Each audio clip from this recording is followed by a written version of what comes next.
और अब आपको सीधे हम अपने एक्सपर्ट रूम में लेकर चलेंगे, जहां मौजूद है हमारे सहयोगी ओमशील। बिल्कुल के एक्सपर्ट रूम में हम मौजूद हैं और यहाँ पे हमारे साथ दो एक्सपर्ट्स जुड़े हुए हैं। सावित्री चौधरी हमारे साथ हैं और डॉक्टर सुशील कुमार हमारे साथ हैं, और हम उनसे समझेंगे कि जो शुरुआती रुझान जो है, कह रहे हैं एनडीए 290 सीटों पर लीड कर रही है, वहीं इंडिया की बात करें तो 221 सीटों पर लीड कर रही है। तो क्या ये बढ़त कौन बनाए रखता है? क्या एनडीए ये बढ़त बनाए रखता है? क्या लगता है सावित्री जी?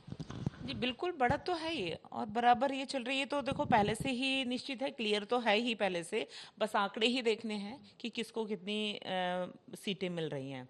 ये तो पहले से क्लियर है। जो लोग आपस में लड़ रहे हैं, झगड़ रहे हैं, पहले से भी देखिए विपक्ष ने तो पहले ही हार अपनी एक्सेप्ट कर ली है कि जो ये अलग अलग तरह के बयानबाजी करके कि भाई सिद्धू मूसेवाला का एग्जाम्पल देके या किसी और का देके, तो एक तरह से वो खिसिया के ये सारी बातें कर रहे हैं। ये तो क्लियर है। अगर हम देखिए हाई प्रोफाइल सीटों की बात करें तो कई सारे ऐसे हाई प्रोफाइल सीटें हैं जहां की कई कई दिग्गज चेहरे जिनकी साख दांव पर है। चाहे हम वो बात करते हैं, एक 2019 में आजमगढ़ से चुनाव लड़े थे दिनेश लाल यादव निरहुआ, भोजपुरी इंडस्ट्री के स्टार भी हैं वो। वहां से उस समय चुनाव नहीं जीते, लेकिन उपचुनाव में वो जीत कर आ जाते हैं, लेकिन अभी वो लगातार पीछे चल रहे हैं उस सीट से। तो क्या लगता है आपको? देखिए जो लहर है, मोदी लहर तो है ही है। तो उपचुनाव ले लो या विधानसभा के चुनावों में और लोकसभा के चुनाव में अंतर है बहुत बड़ा। इसमें एक मोदी जी की जो लहर है वो बहुत ज़्यादा है, और वो अब से नहीं है, वो 14 से ही है। देखिए अब जो ये लोग हैं, जो विपक्षी लोग ईवीएम का एक बहाना करने लग जाते हैं। आप देखिए 2014 में भी तो चुनाव हुआ था, उस टाइम तो कांग्रेस की सरकार सत्ता में थी और फिर भी मोदी जी जीते थे। तो ये एक बहाना है कि हम इसको लेके अपने हार को स्वीकार ना करके और इन पे थोप दें, ठीकरा किसी और पे फोड़ दें। तो इसमें अंतर है। सुशील जी, अगर हम बात करें पूर्णिया की, पूर्णिया लोकसभा सीट एक ऐसी सीट जहां से पप्पू यादव पहले अपने पार्टी का विलय करते हैं कांग्रेस में, उसके बाद उन्हें पूर्णिया से वो टिकट की मांग करते हैं, लेकिन उन्हें नहीं मिलता है। वो आरजेडी सुप्रीमो लालू प्रसाद यादव के पास भी जाते, तेजस्वी यादव से भी मिलते हैं, लेकिन उन्हें वो सीट नहीं मिल पाता है। तो क्या लगता है कि ये जो निर्दलीय वो लड़ रहे हैं वहां से चुनाव, और बीमा भारती और पप्पू यादव में बहुत कड़ा मुकाबला वहां पर देखने को मिल रहा है, और पप्पू यादव फिल वक्त अभी आगे चल रहे हैं। तो क्या लगता है, क्या आगे के नतीजे हो सकते हैं? देखिए मुझे लगता है वैसे तो 1-2 घंटे में ही सब कुछ क्लियर हो जाएगा, लेकिन कौन जीतेगा क्या जीतेगा ये डिपेंड करेगा उन दोनों में से क्षेत्र में काम किसने कितना किया है। जो मीसा भारती हैं उनकी अपनी एक इमेज है, वो लालू जी के ख़ानदान से आती हैं, लालू जी वहाँ कई साल चीफ मिनिस्टर रहे हैं, तो निश्चित रूप से उनके वोटर है, वहाँ वोट बैंक है। दूसरी तरफ पप्पू यादव जी इंडिविजुअली अपना एक उनका व्यक्तित्व है, वो अच्छे में माना जाए या बुरे में माना जाए ये एक बहस का विषय हो सकता है, लेकिन उनकी वहाँ ग्राउंड पर पकड़ है।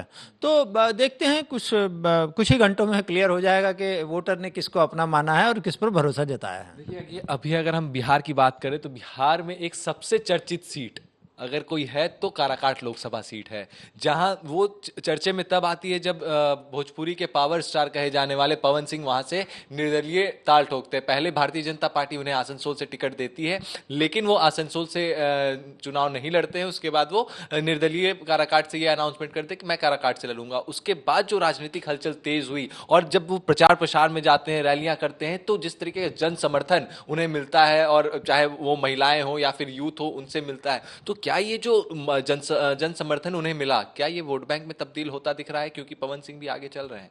देखिए ये बड़ा यक्ष प्रश्न है, क्योंकि जो इस तरह के सेलिब्रिटी नेता होते हैं उनको जन समर्थन तो बहुत मिलता है, उनकी रैलियों में भीड़ बहुत आती है, लोग उन्हें सुनने भी आते हैं क्योंकि वो भाषण अच्छा देते हैं, वो स्टेज पर एक्टिंग अच्छी करते हैं, वो मिमिक्री भी अच्छी कर लेते हैं। लेकिन आज का वोटर बड़ा जागरूक है और बड़ा सतर्क है, तो वो वोट उन्हीं अकाउंट्स पर देगा जो कि राजनीति में उनका असल में योगदान है, जो विकास के लिए, जो वोटर की भलाई के लिए काम करता है, और कुछ क्षणों में रिजल्ट सामने आ जाएगा आपके। बिल्कुल, क्योंकि जिस तरीके से पवन सिंह चुनाव लड़े और दमखम के साथ चुनाव लड़ रहे हैं, जो हम बात कर रहे थे अभी खेसारी लाल यादव जो चुनाव प्रचार करने के लिए आए, देखिए पवन सिंह राजपूत समाज से आते हैं और उनका एक दमखम स्टार को लेकर है ही, लेकिन वहां पर त्रिकोणीय मुकाबला देखने को मिल रहा है। एनडीए की तरफ से उपेंद्र कुशवाहा पर एनडीए ने भरोसा जताया है, प्रधानमंत्री नरेंद्र मोदी ने भरोसा जताया है। उपेंद्र कुशवाहा से नाराजगी है उस क्षेत्र में लोगों की, तो क्या लगता है एक उनका मुकाबला, कुशवाहा वोट बैंक भी वहां ज्यादा है, तो हो सकता है एक टक्कर का मुकाबला उनको भी देखा जा रहा है। राजा राम सिंह सीपीआई के काफी वरिष्ठ नेता है वहां के, तो वो तीनों जो दिग्गज चेहरे हैं वहां पर त्रिकोणीय मुकाबला लग रहा है। तो क्या लगता है किसी पार्टी पर विश्वास किया जाएगा इस बार या फिर निर्दलीय पे? देखिए, जहाँ या आमतौर पर जो वोटर का रुझान रहता है वो या तो कैंडिडेट को चूज करता है जिसके साथ वो अपनी नज़दीकी पाता है, जो क्षेत्र में उपलब्धता है या जो आपके काम करने का प्रयास करता है, या फिर वो नेशनल पार्टी को वोट देता है। तो ऐसे में अगर वहाँ का वोटर ये देखता है कि किसी पर्टिकुलर पार्टी का कैंडिडेट मेरे करीबी है तो उसको जाएगा, अन्यथा फिर मुझे लगता है वो मोदी की गारंटी पर भरोसा करेगा। देखिए सावित्री जी, अगर हम बात करें झारखंड की, तो झारखंड में जो पॉलिटिकल मूव हुए और राजनीतिक समीकरण बनी, वहां पर हेमंत सोरेन जेल गए, उसके बाद से कल्पना सोरेन आ जाती है और एक इमोशनल कार्ड प्ले करना और सेंटिमेंट्स वोट लेने की कोशिश, चाहे वो सुनीता केजरीवाल हो या फिर हेमंत सोरेन की वाइफ हो कल्पना सोरेन, वो कर रही हो, तो क्या इसका इम्पैक्ट पड़ेगा? क्योंकि जिस तरीके से चुनाव प्रचार प्रसार में उपचुनाव वहां पर एक विधानसभा सीट पे हुआ, तो वहां पे से वो भी चुनाव लड़ी, तो क्या लगता है इन सारी चीजों का प्रभाव वहां पे पड़ेगा लोगों को? देखिए, बिल्कुल पड़ता है इनका। जनता देखती है। हमारे देश क्या है, हमारा देश विचारों का देश है। वो देखते हैं ना, जहाँ अगर किसी के साथ, जैसे अभी राहुल गांधी जी को कि वो सदस्यता खत्म करी तो देश मान लो, और भाई ये गलत हो गया, गलत हो गया, इस तरह से मतलब विचारों को ऊपर उठा के हीरो बना देता है। तो एक तरह से ये सब होने से भी ना इनको फायदे मिल रहे हैं कि भाई ये देखो विचारों के साथ ऐसा कर दिया, ऐसा। तो ये हमारा देश है और उसका फर्क पड़ेगा, कुछ हद तक पड़ेगा। वैसे लोकसभा चुनाव में इन चीज़ों का पड़ता नहीं है, क्योंकि यहाँ सिर्फ पार्टी को, नेशनल को ही देखते हैं लोग। मोदी जी को ही मतलब इस समय देख रहे हैं। और जो वैसे चुनाव हैं छोटे मोटे, उनमें तो कैंडिडेट का करते हैं, कैंडिडेट का बहुत कम फर्क पड़ता है इस बार इसमें जो लोकसभा चुनाव है। अगर हम झारखंड की बात कर रहे हैं अभी, तो एक अर्जुन मुंडा की सीट खूटी। अर्जुन मुंडा पूर्व मुख्यमंत्री झारखंड के, काफी दिग्गज नेता और वर्तमान में कृषि मंत्री भारत सरकार में, उनकी सीट फंसते हुए अभी शुरुआती रुझान में दिख रही है। तो क्या लगता है इस बार मोदी के नाम पर वोट नहीं मिल पा रहा है? नहीं नहीं, मिल रहा है, लेकिन मैंने बताया ना विचारों वाला हिसाब जो है, ऐसे लोगों को जनता उठा देती है, ऊपर उठा के बैठा लेती है। तो वही चीज़ है कि कहीं ना कहीं फ़र्क पड़ता है, कैंडिडेट का भी फ़र्क पड़ता है और पार्टी का तो है ही है। अभी तो रुझान आधे हैं, पूरे आए क्लियर हुए नहीं हैं। एंड तक बहुत कुछ होता है, कहीं कोई आगे चलता है, कहीं कोई पीछे चलता है, ये सब चलता रहेगा। लेकिन अभी एंड में आप ऐसा नहीं है कि वो सीट फंस रही है, फंसेगी नहीं। नित्यानंद राय की अगर हम बात करें तो गोड्डा से, तो नित्यानंद राय की अगर बात करते तो गोड्डा से वो भी वहां से चुनाव लड़ रहे हैं। वो काफी ज्यादा चर्चा में भी रहते हैं अपने वहां से बयानबाजियों को लेकर, सदन में जिस तरीके बेबाकी के साथ वो अपनी चीजों को रखते हैं उसको लेकर। और वहां पर जो उनके विपक्ष में जो चुनाव लड़ रहे हैं कांग्रेस के टिकट पर, तो उनका भी प्रभाव कहीं ना कहीं पड़ता हुआ दिख रहा है, क्योंकि गोड्डा से कुछ वर्ग ऐसा है जो कि उनसे नाराज चल रहा है। देखिए, आप इलेक्शन किस लिए लड़ते हैं? अपने वोटर से सपोर्ट पाने के लिए। और अगर आपका वोटर ही आपका नाराज चल रहा है और ये बात ऑफिशियली सबको पता है, तो निश्चित रूप से आपके लिए ये खतरनाक संकेत है और आपको या तो उतने मार्जिन से जीत नहीं मिलेगी या फिर आप हार की तरफ बढ़ सकते हैं। देखिए, अगर वाराणसी की बात करें हम, प्रधानमंत्री नरेंद्र मोदी वहां से चुनाव लड़ते हैं, उनका संसदीय क्षेत्र है वो। लेकिन शुरुआती रुझान की अगर बात करें तो शुरुआती रुझान में अजय राय अभी कुछ देर पहले तक आगे चल रहे थे, लेकिन इस बार कितने का मार्जिन रहने वाला है प्रधानमंत्री मोदी के लिए, क्या लगता है? ये आपने बहुत अच्छा सवाल किया। देखिए, प्रधानमंत्री नरेंद्र मोदी जी जिस लेवल के खिलाड़ी हैं वो बहुत कम लोग उनको समझ पाते हैं। आपने अगर गौर किया होगा तो इस इलेक्शन में उन्होंने वाराणसी से 10 लाख से ज़्यादा वोट से जीतने का नारा दिया था। तो जब आप ओपोजिशन को ये कह देते हैं कि मैं 10 लाख से ज़्यादा वोट से जीतने के लिए तैयारी कर रहा हूँ, तो ओपोजिशन वैसे ही आधा तो उसकी जान चली जाती है। तो 10 लाख से नहीं अगर जीत पाएंगे तो 8 लाख से, 8 लाख से नहीं जीतेंगे तो 5 लाख से, 5 लाख से नहीं जीतेंगे तो 3 लाख से। लेकिन आपने एक तरह से इलेक्शन कैंपेन शुरू करने से पहले ही अपनी जीत तो सुनिश्चित कर दी, और विपक्षियों को आपने एक तरह से मानसिक रूप से उनको गिरा दिया। तो जैसे रामायण में हम बाली का, राजा बाली का जो सुनते हैं कि भाई जिससे भी वो लड़ने जाते थे, लड़ने से पहले ही आदि शक्ति उनके पास चली जाती थी।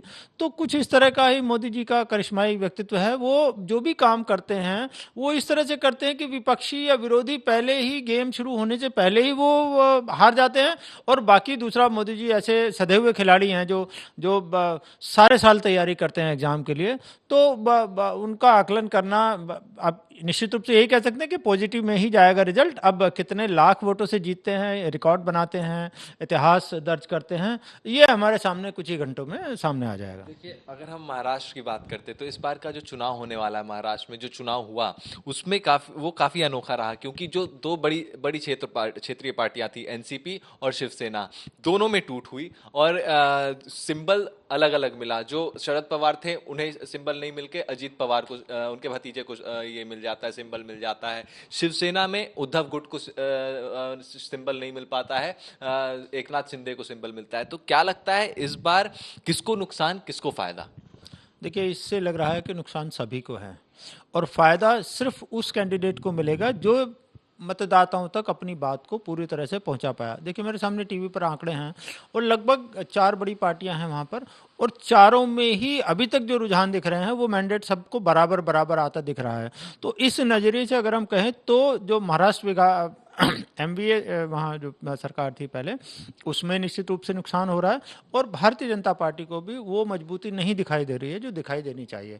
तो यहाँ इसका फायदा क्या होता है, जो ट्रेडिशनल क्षेत्रीय छत्रप हैं उनको इस फूट का फायदा मिलता है, क्योंकि मतदाता मन नहीं बना पा रहा कि उसका कैंडिडेट कौन है। क्या लगता है जो मोदी जी का लक्ष्य है, भारतीय जनता पार्टी और एनडीए का लक्ष्य है अब की बार 400 पार, क्या ये लक्ष्य पूरा होगा? बिल्कुल होगा, ये पूरा बिल्कुल होगा।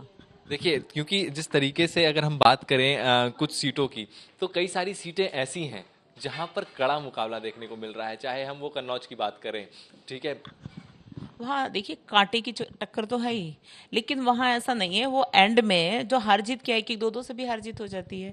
तो वैसे ही देखिए, जो मोदी जी का तरीका है काम करने का वो बहुत अलग है। वो बूथ लेवल से काम करते हैं और जो तैयारियां होती हैं उनकी बहुत पहले से होती है। जो विपक्ष और गठबंधन है इनकी, ये इन लोगों में तो देखो गठबंधन बनने से पहले ही बिखराव बन गया।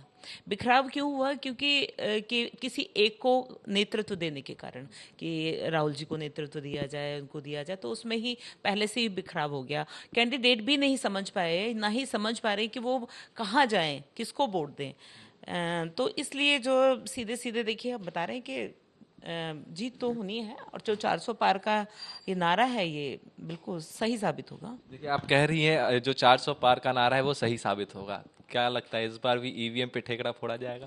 देखिए, ईवीएम पे ठीकरा तो आज से नहीं, वो हमेशा से ही। जब हम हारते हैं, अगर हम जीते तो हम ईवीएम को सही साबित करते हैं। जब हम जीत जाते हैं और हार जाते हैं तो ईवीएम की गलती निकाल देते हैं।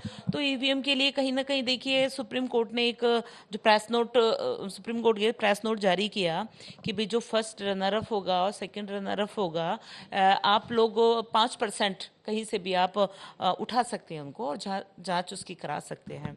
और दूसरा क्या है कि भैया आप 40,000 जमा करने की बात थी कि आप 40,000 जमा करें, आप जांच कराएं कंपनी के सामने, आप लोग सभी लोगों के। उसके लिए भी कोई सामने नहीं आई पार्टी। तो आप देखिए, ये तो सिर्फ एक बेफालतू की बातें हैं।